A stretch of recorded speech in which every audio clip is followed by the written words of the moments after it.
आदाब दोस्तों, मैं हूं यम वाजिद। प्राइम टाइम में आज हम बात करेंगे इदारा मेरा शहर मेरे लोग की जानिब से मुनक्कद किए गए अदबी इजलास की। दोस्तों, हर माह इदारा मेरा शहर मेरे लोग की जानिब से एक अदबी इजलास मुनक्कद करते हुए अदबी और समाजी खिदमात अंजाम देने वाली शख्सियतों को याद किया जाता है जो अब इस दुनिया में नहीं रहे। ताहम पिछले दिनों मुनक्कद की गई इस महफिल में सैकड़ों की तादाद में लोगों ने शिरकत करते हुए इस तकरीब को कामयाब बनाया। और इस तकरीब में किन किन हजरात ने शिरकत की, ये जानने के लिए देखिए हमारे नुमाइंदे मोहम्मद ज़ुबैर की ये ख़ास रिपोर्ट। शायर रिवायती हो या जदीद, वो इंसान होता है और इंसान एक समाजी ज़ीरूह है। वो अपने माशरे और समाज से अलग होकर ना तो कुछ सोच सकता है और ना ही जिंदा रह सकता है। एक हसास शायर अपने माशरे में रोनमा होने वाले वाक़यात से ना सिर्फ बाखबर रहता है बल्कि उन्हें शिद्दत से महसूस भी करता है। शहर हैदराबाद के मशहूर और मारूफ शायर और सहाफ़ी सलाउद्दीन नैयर मुदीर खुशबू का सबर की जानिब से मुनक्कद किए जाने वाले इजलास का आगाज़ पीर की शाम मुक़र्ररा वक्त पर हुआ। इदारा मेरा शहर मेरे लोग की जानिब से हर माह इस इजलास में दुनिया फ़ानी में अपना नाम अमर कर जाने वाली खदावर शख्सियात को याद किया जाता है। सोहरा हुमायूं मिर्ज़ा, मासूमा बेगम, बिल्किस अलाउद्दीन के अलावा रोड़ा मिस्त्री की खिदमात के एतराफ़ में अदबी इजलास और मुशायरे का मीडिया प्लस में इनेकाद अमल में लाया गया। सबसे पहले डॉक्टर जहांगीर एहसास ने मज़कूरा ख़वातीन की खिदमात पर रोशनी डाली। मकसूद अली ख़ान ने गए दिनों को याद करते हुए बताया कि पहले से ज़्यादा मौजूदा दौर में ऐसी महफिलें सजनी चाहिए। नायब सदर इदारा मेरा शहर मेरे लोग क़ाज़ी फ़ारूक आरफी ने इस अहम इजलास पर रोशनी डाली। एडिटर पैगाम टीवी यम वाजिद ने मौजूदा दौर के मुशायरों पर तनक़ीद की। इस महफिल में पहली मरतबा शामिल होने वाले सहाफ़ी डॉक्टर हबीब इमाम ने अपने लफ्ज़ों का जादू बिखेरते हुए हालात हाजिरा पर रोशनी डाली।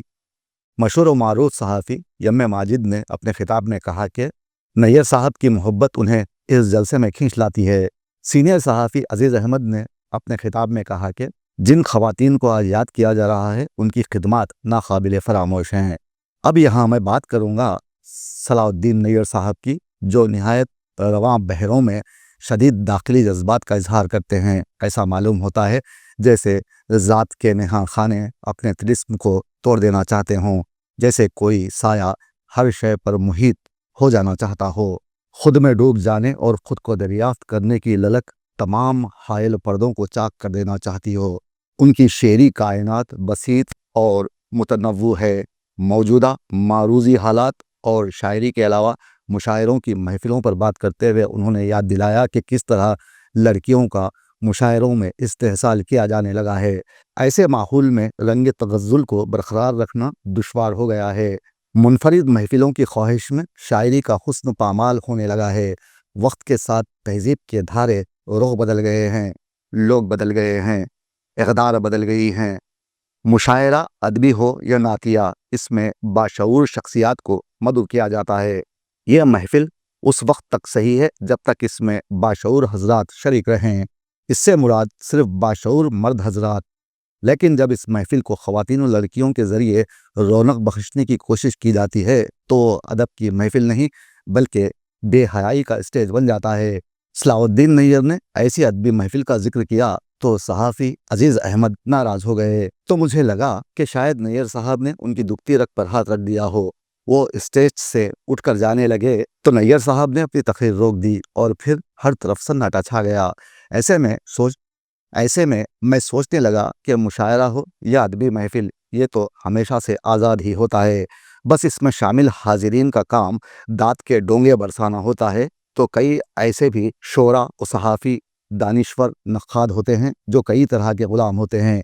कोई बीवी का, कोई सरकार का, कोई हालात का, तो कोई इंतज़ामिया का ग़ुलाम होता है। खैर, आखिर में माइक संभाला प्रोफेसर एस ए शकूर साहब ने, जो हमेशा से ही मोतदिल रहने को तरजीह देते हैं, सबकी सुनते हैं और अपनी करते हैं। उन्होंने महफिल से खिताब करते हुए कहा कि नैयर साहब की काविशें हैं कि इस इजलास का सिलसिला जारी है। चलते चलते बस मैं यहाँ यही कहना चाहूँगा कि हम जिस माशरे में रहते हैं उसके दायरे कार के अंदर हर तरह के मामलात, खा माशरती, अदबी, समाजी या मजहबी हों, इन मामलात में ہر کسی کو اپنی رائے دینے کی آزادی ہونی چاہیے، جس میں ہر شخص اپنے حدود کی پاسداری کرتے ہوئے اپنا موقف سامنے رکھ سکے۔ کسی کے غلط کاموں پر تنقید کرنا بھی اسی زمرے میں آتا ہے۔ ضروری نہیں کہ جو رائے دی جا رہی ہو وہ سبھی کو پسند آئے۔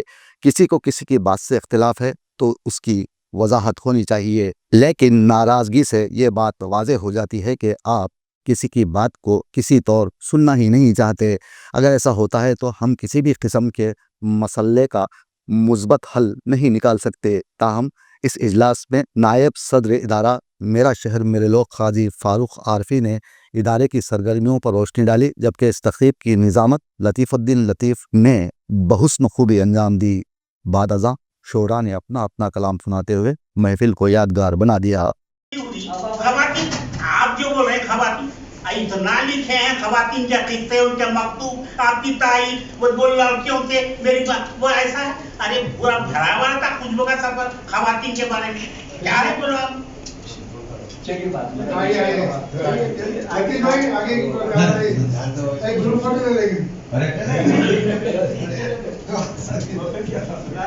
چلیے میں یہی ناخوشگوار ماحول آ گیا تھا، پھر سے ہم اس ماحول کو خوشگوار بنانے کے لیے یہ بڑا اچھا آج سلسلہ چل رہا تھا، مگر آخری وقتوں میں کچھ آئیے اس کا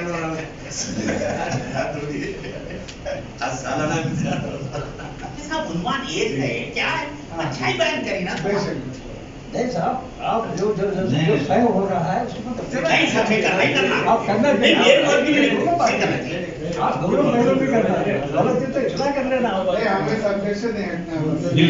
ارے صدارت اس کے رکھتے بڑے شاعر یہ یاد رفتگان سلسلہ ہے اور یہاں انہیں پر بات ہونی چاہیے جن شخصیتوں کو یہاں پر ذکر کیا گیا، جن پر عقیدت پیش کیا جا رہا ہے وہ بات ہی ہونے چاہیے، مگر الگ موضوع ہو جا رہا ہے۔